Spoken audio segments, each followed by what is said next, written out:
Dans ce nouveau challenge, ce mois, je te propose de t'entraîner sur des véhicules. Les véhicules peuvent être assez difficiles pour certains chiens. La particularité d'un véhicule, c'est que, grosso modo, c'est une grosse boîte. Mais à l'inverse des petites boîtes, les véhicules peuvent être très aérés en fonction évidemment du véhicule. Une voiture assez compacte, ça va aller. Mais en fonction du sens du vent, on peut avoir cet effet où les odeurs vont être entraînées plus loin. Si tu te retrouves sur un véhicule type tracteur ou charrette, là, la circulation d'air va être encore différente.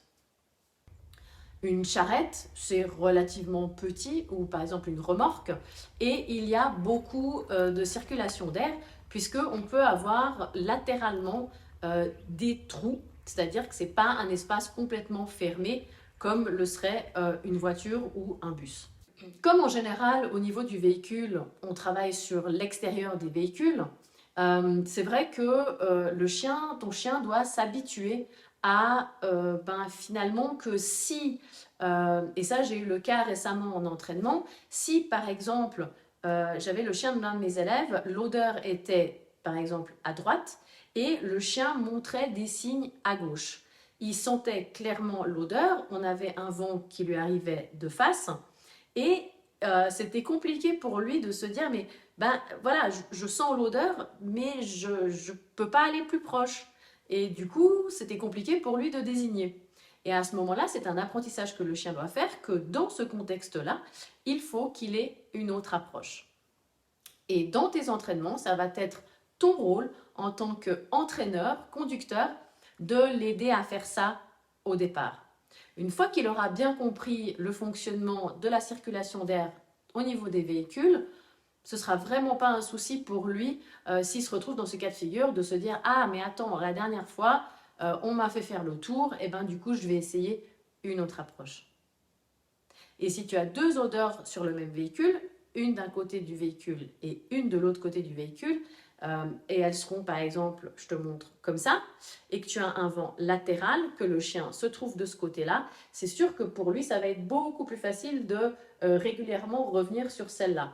Et ça va être compliqué pour lui de faire le choix d'avoir une odeur qui est moins accessible et pour laquelle il va devoir vraiment faire des déductions et résoudre une problématique.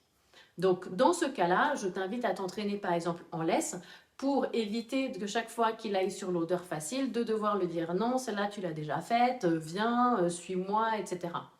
Le fait qu'il soit en laisse, tu vas simplement, dès que tu le vois se rediriger vers l'odeur qu'il a peut-être déjà trouvée, bloquer la laisse.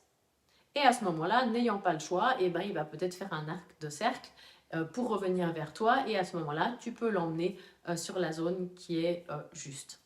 Tu peux aussi t'amuser à t'entraîner sur des plus petits véhicules, peut-être des vélos, des scooters, des tondeuses, des poussettes, voilà, toutes sortes de véhicules différents tant on peut transporter quelqu'un et qu'il y a des roues, c'est considéré comme véhicule.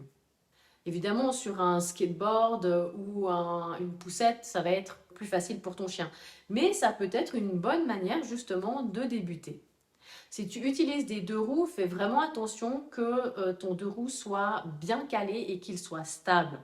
La chose que tu ne voudrais pas, c'est que ton chien, par exemple, mette les pattes dessus, que ça tombe d'un côté ou d'un autre, parce que même un vélo, ça peut être impressionnant, et puis une moto ou un scooter, ça pourrait être douloureux et ton chien pourrait se faire mal.